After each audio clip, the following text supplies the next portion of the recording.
누가복음 15장 11절로 32절까지 말씀입니다. 또 이르시되 어떤 사람에게 두 아들이 있는데 그가 아버지에게 말하되 아버지여 재산 중에서 내게 돌아올 분깃을 내게 주소서 하시니라. 아버지가 그 살림을 각각 나눠주었더니 그 후 며칠이 안 되어 둘째 아들이 재물을 다 모아가지고 먼 나라에 가 거기서 허랑방탕하여 그 재산을 낭비하더니 다 없앤 후 그 나라에 그의 형님으로 그가 비로소 분깃한지라. 가서 그 나라 백성 중 한 사람에게 붙여 사니 그가 그를 들로 보내어 돼지를 치게 하였는데 그가 지성인 시험을 매로 배를 쏘고자 하는 자가 많은지라. 이에 스스로 돌이켜 이르되 내 아버지에게는 양식이 풍족한 품꾼이 얼마나 많은가. 나는 여기서 주려 죽는구나. 내가 일어나 아버지께서 지금부터는 아버지의 아들이라 일컬음을 감당하지 못하겠나이다. 나를 품꾼의 하나로 보소서 하리라 하고 이에 일어나서 아버지께로 돌아가니라. 아직도 돌아가는데 아버지가 그를 보고 측은히 여겨 일어나 돌아가고 이르되 아들이 이르되 아버지 내가 하늘과 아버지께 죄를 지었사오니 지금부터는 아버지의 아들이라 일컬음을 감당하지 못하겠나이다 하나 아버지는 그들에게 이르되 죄를 지은 것을 내가 자가 여기고 손에 가라지를 들고 발에 신으시니라. 그리고 살진 송아지를 끌어다가 잡으라. 우리가 먹고 즐기자. 이내 아들을 집어다가 다시 얻으라. 그들이 즐기고 하더라. 맏아들은 밭에 있다가 돌아와 집에 가까이 왔을 때에 풍악과 춤추는 소리를 듣고 한 손을 불러 이 무슨 일이나 대답하되 당신의 동생이 돌아왔음에 당신의 아버지가 건강한 그를 다시 맞아들이게 됨으로 인하여 살진 송아지를 잡았나이다 하니 그가 노하여 돌아오자 아니하며 아버지가 나와서 하는데 아버지께 대답하여 이르되 내가 여러 해 아버지를 섬겨 명을 어김이 없거늘 내게는 염소 새끼라도 주어 나와 내 벗으로 즐기게 하신 일이 없더니 아버지의 자녀를 향유가 생각하고 돌아오니 이를 위하여 살찐 송아지를 잡으셨나이다. 아버지가 이르되 예 너는 항상 나와 함께 있으니 내 것이 다 내 것이로되 이에 내 동생은 주었다가 살아났으며 내가 이었다가 얻었기로 우리가 즐거워하고 기뻐하는 것이 마땅하다 하니라. 아멘. 네, 오늘은 우리 어린이들도 함께 같이 예배를 드리는 즐거운 시간입니다. 네, 그래서 우리 다 같이 옆에 어린이들 보고 즐겁다고 한번 손을 들어주시죠. 네, 여러분이 이번 달이죠. 11월 달에 아이들, 우리 교회 아이들을 위해서도 기도를 해주시면 감사하겠습니다. 뭐냐면요, 이제 예배를 앞으로도 어떻게 드려야 될지 고민을 하고 있는데 사실 제일 편하고 좋은 것은 주일학교 전도사님을 모셔와가지고 이렇게 가르치게 하면은 세상이 편안해집니다. 네. 일단 제가 죄송합니다. 이런 얘기를 하면 애들이 상처받을 거 절대 아니에요. 네, 그런데 지금 이번에도 가서 많은 목사님들이랑 그래서 그런 얘기를 질문을 했는데 주일학교를 둔 교회들이 오히려 너무 고민이 많아가지고 통합 예배가 뭐가 먹을 게 있나 해가지고 자꾸 기웃기웃하는 거예요. 그래서 저한테 질문을 하더라고요. 그래서 제가 얘기를 했죠. 목사가 설교를 애들한테 맞출 능력이 되나?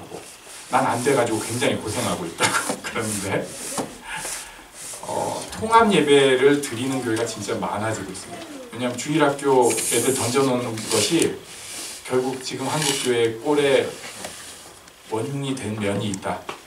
그래서 진짜 어떻게 해야지 애들이랑 같이 예배를 드리는 게 좋으냐 해가지고 뭐 여러 가지를 훈련을 시키고 제일 무식한 목사님은 그러니까 애들을 아주 닥달해가지고 어려서부터 훈련을 딱 시켜가지고 앉아놓는 훈련을 시켜놓으면 된대요.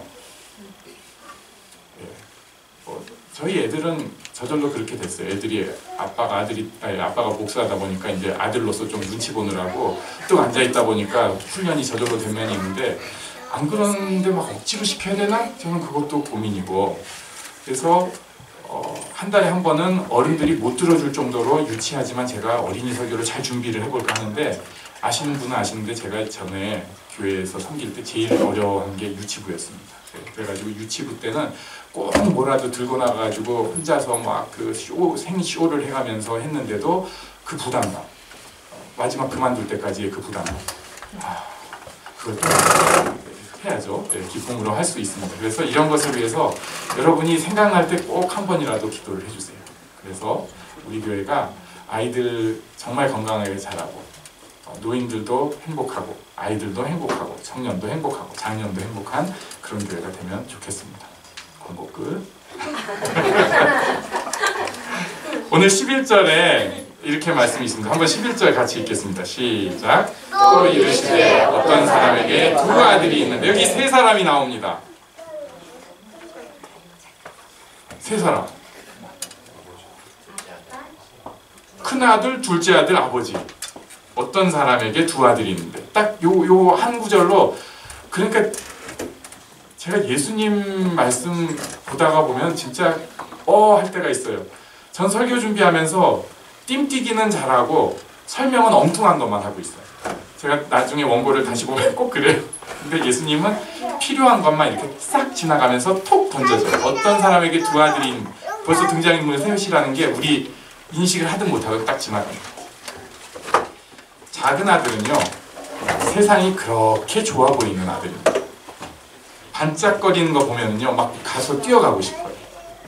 재미나 보이는 거 있으면요, 거기 그렇게 끼어들고 싶어요. 맛나 보이는 거 있으면은 거기 뛰어가서 꼭 한번 맛이라도 꼭 보고 싶어요. 그런 아들 있잖아요. 이렇게 재미난 거 이런 거 꼭 쫓아가고 싶어요. 근데 아버지는 언제나 안 돼. 그거 너한테 안 좋은 거야. 그런 거 하면 너 창피한 거다. 안 돼. 그거 너무 비싸.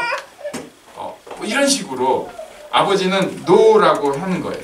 그러니까 아들이 자기는 하고 싶은 게 많은데 맨날 못하는 그런 인생을 살고 있다고 생각을 했어요. 이 아들이 크고 나서 아버지에게서 독립을 하고 싶어 합니다. 여기 청년들 중에 독립을 하고 싶어 하고 하신 분들도 많은데, 그런데 독립해보면 굶습니다. 그냥 나가서 살면 굶어 죽어요. 그래서 당시 사람들 생각에 지금 봐도 안 해야 될 말을 아버지한테 합니다. 이제 아빠한테 하는 거죠. 이건 아버지라기보다. 아빠, 나한테 어차피 재산 물려줄 거니까 그거 지금 줘. 아빠, 나도 이제 20살 넘었거든? 성인인데 어차피 줄 재산 나 달라고. 아빠 줘. 근데 이게 그냥 단순히 재산만, 돈 좀 달라는 얘기가 아니라 이제는 자기랑 아버지랑 연을 끊겠다는 얘기예요. 나는 아버지를 죽은 사람 취급하겠다. 이런 표현이에요.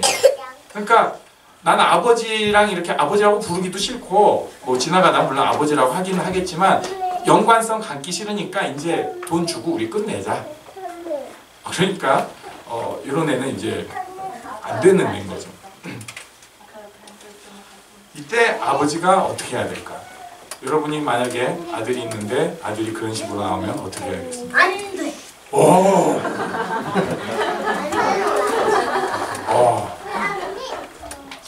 모르겠어요. 여기 본문에 정확하게 나오지는 않는데 아들이 어떻게 때를 썼는지 결론은 이건 여러분 기억하셔야 됩니다. 하나님 스타일은요, 제 스타일하고는 좀 다른 것 같아요. 저는 사실 좀 비슷해요. 그러니까 안 되면 안 돼요. 제가 안 된다고 하면 끝까지 안 되는 게 제 그 똥고지 뭐 이런 건데, 하나님 아버지의 스타일은 안 된다고 했는지도 모르겠어요. 그 순간 듣고 충격을 받아가지고 그래 하셨는지 모르겠는데, 어쨌든 아들이 무리하고 좋지 않은 부탁을 하는데도 들어줍니다.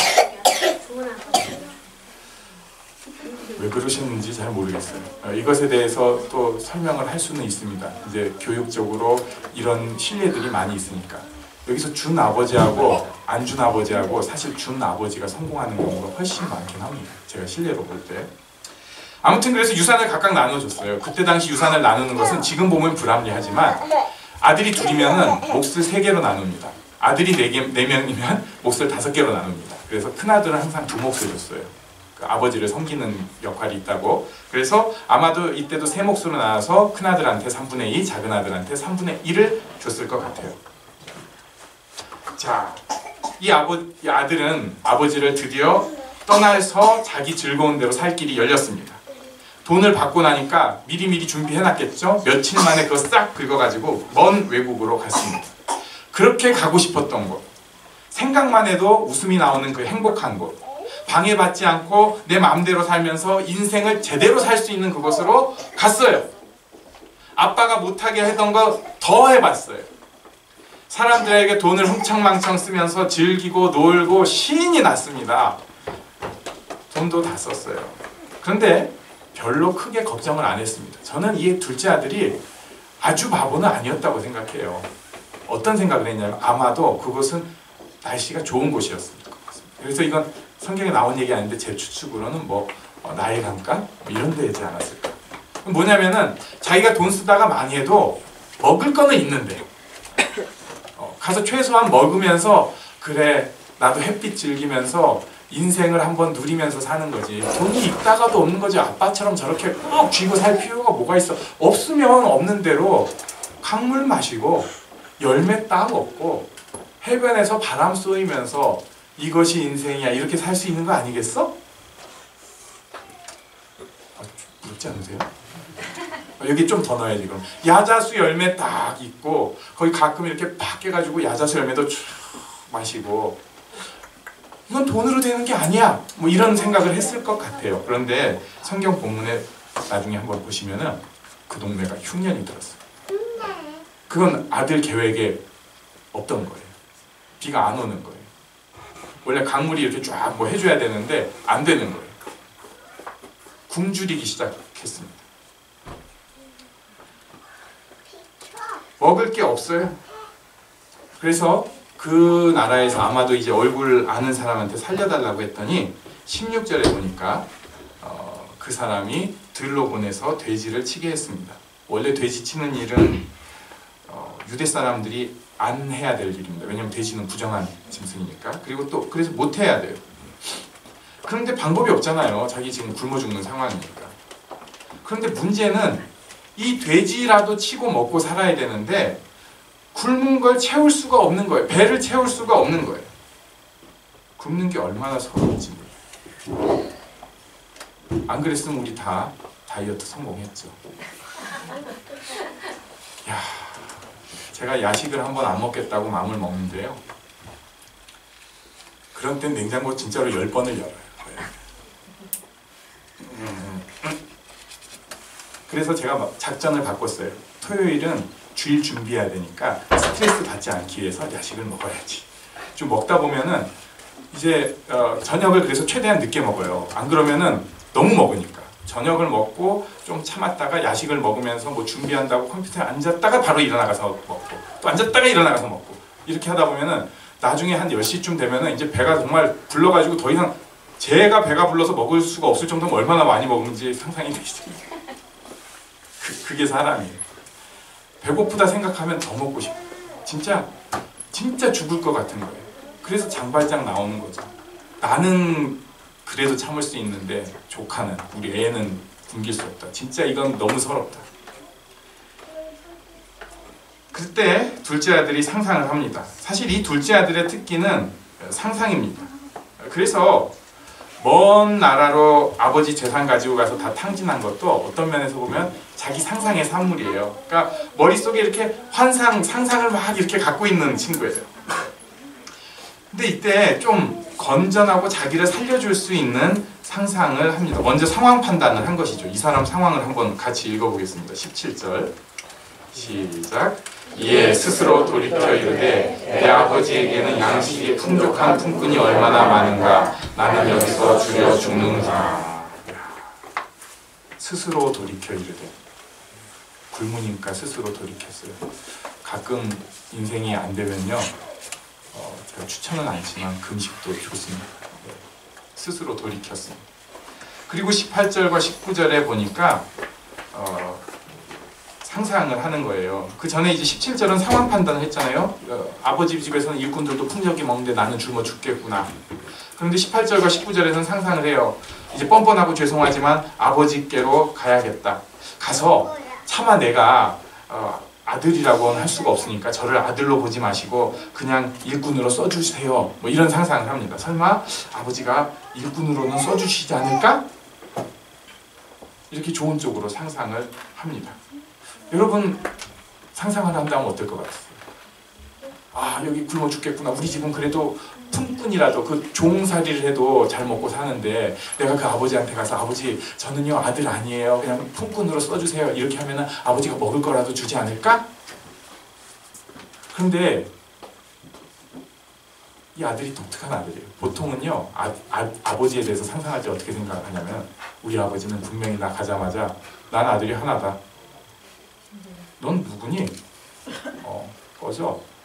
뭐 혹시 두들겨 패서 죽일지도 몰라. 우리 아버지는 옛날에 나 두들겨 팼던 기억이 막 떠오르기 시작하면서 온갖 사탄적인 의미를 아버지한테 더 씌우는 게 사람인데 이 둘째 아들은 굉장히 건전하게 우리 아버지는 날 받아주실 거야. 품꾼으로라도 써주실 거야. 써주긴 그런 그런데 진짜로 그렇게 상상을 합니다. 그리고 가장 중요한 행동을 하는데 그것이 20절입니다. 20절을 한번 같이 읽겠습니다. 시작.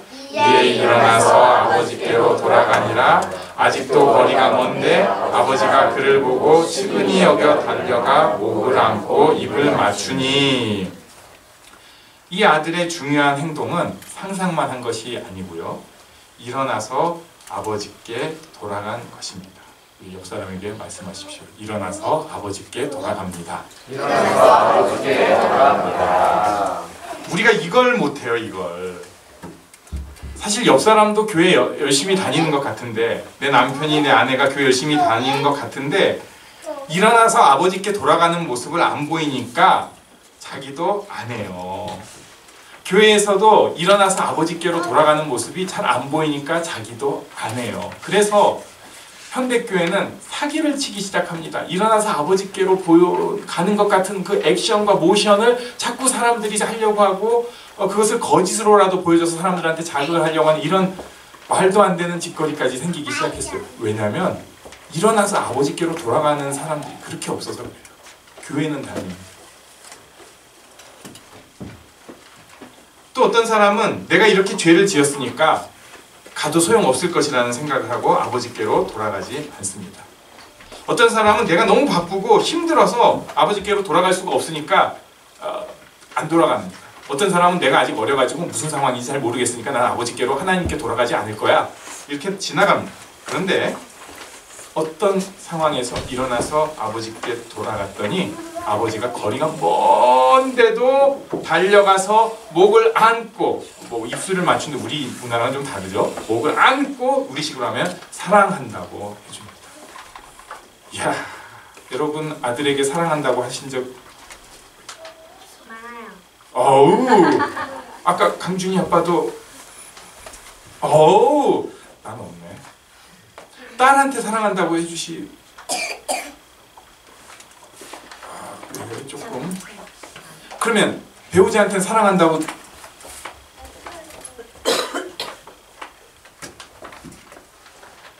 그냥 우리 철판을 지금 깔고 옆에 있는 사람에게 이 사람이 누군지 관계없이 사랑합니다 이렇게 한번 말씀해 주십시오. 사랑합니다. 사랑합니다. 사랑합니다. 사랑합니다. 사랑합니다. 이 사람한테 하는데 왜 내가 해야 될 사람한테 잘 못하는지. 그 아버지는 바로 사랑을 고백을 합니다. 21절에 보니까 아들이 준비한 대사를 합니다. 아버지, 제가 하나님과 아버지 앞에 죄 지었어요. 이제는 아들이라고 못했어요. 그래서 종으로라도 삼아주세요 라고 이 말까지 해야 되는데, 종으로 삼아달라는 말을 해야 되는데 22절에 아버지가 뭐라고 하시는지 우리 한번 같이 읽습니다. 22절 시작. 아버지는 종들에게 이르되 제일 좋은 옷을 내가 입히고 손에 가락지를 끼우고 발에 신을 신기라. 여기 세 가지가 나오는데요. 제일 좋은 옷을 입혔습니다. 이건 그냥 비싼 옷이 아니고요. 신분을 나타내는 것입니다. 당신은 옷이 신분이에요. 그러니까 종 같은 소리도 못하게, 너 우리 가족이잖아요. 게다가 가락지, 반지를 줍니다. 이 반지는 당시의 신분을 표시해 줍니다. 보통 이렇게 쿵 도장 찍을 수 있죠. 그러니까 저는 정말 이건 아니라고 생각하는데 이 아버지가 지금 신분증과 신용카드를 2개를 준 거예요. 아들한테. 마음대로 쓰라고. 너 내 아들이라고 인정해 주면서. 게다가 추가로 신발까지 줍니다. 신발은 당시에 사치품이었습니다. 지금도 필리핀 가면 신발 안 신고 사는 애들이 있어가지고 그게 그렇게 그 발꼬락이 그렇게 마음이 좀 짠해요. 맨발로 다니면요 발이 이제 굳은 살이 바뀌고 이렇게 발 모양이 좀 바뀌기 시작합니다. 이 아들 아마도 먼 거리를 오느라고 발이 신발 없는 그 발이 됐을 거예요. 신발 필요 없는 아들이. 근데 굳이 그 아들에게 신발을 신깁니다. 붓고 더러운 발에 신발을 탁 신겨주는 거예요. 그리고 여기가 끝이 아닙니다. 23절과 24절에 보니까 아주 제일 중요한 손님이 올 때 쓰려고 준비해둔 특별한 송아지. 이건 그냥 키우려는 게 아니라 잡아먹으려고 하는 송아지예요. 살찐 송아지는. 그 송아지를 잡아서 잔치를 베풀고 즐거워합니다. 네, 할렐루야. 잔치가 났어요. 잔치. 그런데 문제는 큰아들입니다. 25절부터 보니까 종이 설명을 해줬어요. 동생 왔습니다. 아버지가 송아지 잡아줬습니다. 이 얘기를 딱 하니까 그 큰아들이 듣고 삐졌어요. 집에 들어가지도 않아요. 집 밖에서 나 안 들어가 이러는 거예요. 근데 또 웃기는 게 이런 사람 특징이 아예 다른 데 가버리는 게 아니고 집 근처에서 화났다고 시위하고 있어요. 나 삐졌다. 그러니까 아버지가 직접 나왔어요. 들어가자. 거기서 삐진 얘기를 합니다. 염소 한 마리도 안 잡아줘. 사실 염소가 그렇게 먹고 싶었을까? 이 아들은 굶고 산 아들이 아니에요. 큰아들은 그냥 그렇게 뭐 그 정도인데 자기한테는 그런 것도 안 해주면서 재산 다 날려먹은 저놈한테는 아주 특별한 대우를 해주는 거예요. 네. 그러니까 뿔이 난 거예요. 우리가 보통 그래요. 제가 이제 이따가 우리 밥을 먹는데 다 같이 밥을 딱 먹는데 어떤 사람한테만 갑자기 꽁쳐놓은 소고기를 주는 거예요. 그래가지고 그 뒤에서 딱 보면서 나도 주겠지 했는데 안 줘. 그러면은 조금 마음이 이상하기 시작합니다. 다음 주에 와갔는데 또 그 사람한테만 제가 특별히 숨겨놨다 소고기를 딱 주는 것입니다. 저건 좀 맛있었죠? 뭐 이래가면서 나한테는 안 줘. 그럼 별거 아닌데요. 사람이 삐집니다. 근데 여기는 아예 노골적으로 살찐 송아지 잡아가지고 잔치를 벌이는데 그게 나 때문이 아니고 못난 아들 때문이니까 이 아들이 왕 삐진 거예요. 또 이 아들이 화난 이유는 두 번째는 사실은 지도 그 동생처럼 허랑방탕하게 살아보고 싶었던 거예요. 자기는 아버지랑 같이 있는 거 그렇게 행복하지 않았어요. 자기는 그냥 꾹 참고 산 거예요. 예. 나 그냥 버티고 살고 있는 거예요. 근데 저놈은 지 좋은 대로 살았는데 나도 부러워 죽겠는데 그러고 갔다 왔는데 저놈은 잔치를 베풀어 주냐? 화가 나는 거죠. 참 사실 그렇습니다. 우리가 교회에 있다고는 하는데 하나님 안에 있는 행복을 누리지 못하면 우리도 똑같이 그런 생각을 해요. 그래가지고 옆 사람한테 이런 식으로 대합니다. 나도 참고 있는데 넌 왜 못 참냐? 이게 율법주의예요. 난 참고 있는데 넌 왜 못 참아? 그래서 아이고 그래. 아버지가 이 큰 아들을 위로한 것이 32절입니다. 우리 한번 같이 읽겠습니다. 32절 시작. 아버지 내 동생은 어쩌다가 살아났으며 내가 이렇다가 어떻게 보고 내가 싫어하고 공부하는 것이 마땅하다. 저는 이 아버지가 정말 놀라운 것 같습니다. 사실 둘째는요 남이기 때문에 진짜로 죽은 줄 알았다 돌아왔기 때문에 잔치 벌여주는 것까지는 저는 그럴 수 있어요. 네, 저 그 둘째 아들 왔는데 난 아들이 하나다 이런 사람 아닙니다. 저도 네, 잔치 벌여줄 것 같아요. 근데 같이 있던 놈이 내 분신 같던 놈이 저런 얘기하면 저는 못 참아요. 야, 왜 이래 너? 형이면 좀 창피한 줄 알아라. 교회를 그렇게 다녔으면 좀 뭐 하는 거냐 지금? 전 딱 그렇게 나올 것 같아요. 진짜로 속상해서. 교회에서도 처음 다닌 사람들이 사고 치는 거는 그럴 수 있잖아요. 근데 교회 오래 다닌 사람이 큰 사고 치면 사실 조금 속상하려고 그래요. 요새는 이제 저도 그러니까 할 말이 없대. 그러니까 아버지 큰아들 보면서 섭섭할 수 있는데 이 아버지는 큰아들에게 가가지고 큰아들을 세워줍니다. 설명을 찬찬히 해줘요. 그리고 이 기쁨의 환영에 동참하라고 얘기를 하는 것입니다. 오늘 본문, 긴 본문을 쭉 우리가 다 봤습니다. 여기서 생각할 것이 있어요. 일단요, 우리는 돌아오면 무조건 환영해주는 마음이 있어야 합니다. 공의, 합리성, 예의 이런 거 다 떠나서 누군가 돌아오면 환영하고 잔치해줘야 합니다. 교회에 왔어요. 교회는 우리가 돌아오는 한 잔치라고 봐야 합니다. 물론 어떤 날은 교회 와서 시험만 들고 그럴 때도 있지만 교회 오는 것 자체가 하나님 앞에 돌아오는 우리의 액션이에요. 한 주간을 살다가 그래도 하나님께 돌아가리, 마음은 못 돌아가도 몸이라도 돌아가리, 이게 선언이에요. 그래서 교회 왔을 때 우리 서로 기뻐해주고 환영해줘야 합니다. 우리 옆 사람 보면서 방금 환영해요. 근데 문제는 막 나가던 놈, 허랑방탕하게 산 인간도 환영해줘야 합니다. 어떤 때는 굉장히 환영해주기 싫은 인간이 올 때가 있어요. 그래도 환영해줘야 합니다. 큰아들 같은 놈, 지는 율법주의로 쫙 이렇게 재단한 그 놈이 와도 환영해줘야 합니다. 이게 사실 더 어렵습니다. 어떤 인간이 와도 환영해 줄 수 있어야 합니다. 그리고 또 한 가지 우리가 꼭 기억할 것은 우리는 돌아갈 곳이 있습니다. 언제 어떤 순간에도 기다려주시고 환영해 주시는 하나님이 있습니다. 제가 웬만하면 다 받아주는데 그것 못 받아주는 경우가 있을 거예요. 여러분 좀 지내면 다 알아요. 이건 김종호 목사도 못 받아줘요. 이게.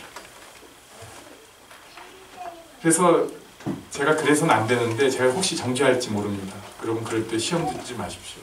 제가 인간이라 그러는 거니까. 그런데 그런 상황이라도 하나님은 우리를 기뻐하고 환영해 주십니다. 돌아가면 무조건 기뻐하고 환영해 주세요. 이건 세상 법칙이랑 전혀 관계가 없는 거예요. 마음이 강팍할 때는 그 도저히 이해를 못합니다. 그런데 자기 마음이 낮아지고 하나님과 교통이 있게 되면 그 하나님의 마음을 알게 됩니다. 지금 우리는 어떤 면에서 적당히 돌아왔다가 세상을 또 좋아했다가 둘째 아들인데 아직 덜 망한 둘째 아들의 모습을 갖고 있을 때가 제일 많습니다. 괜찮아요. 그럴 때 매일 돌아오세요. 매주 돌아오세요. 생각날 때 또 돌아오세요. 그리고 돌아온 사람에 대해서는 묻지 말고 기뻐하고 환영해 주세요. 이것이 하나님 아버지의 마음입니다. 그런 축복이 우리 모두에게 있기를 간절히 바랍니다. 짧게 그대로 앉아서 기도하겠습니다. 하나님, 제가 항상 하나님 앞에 마음을 돌이키게 하여 주시옵소서. 하나님 앞에 마음을 돌이키는 사람에게 기쁨과 환영할 수 있는 제가 되게 하여 주시옵소서. 짧게 기도하겠습니다. 하나님.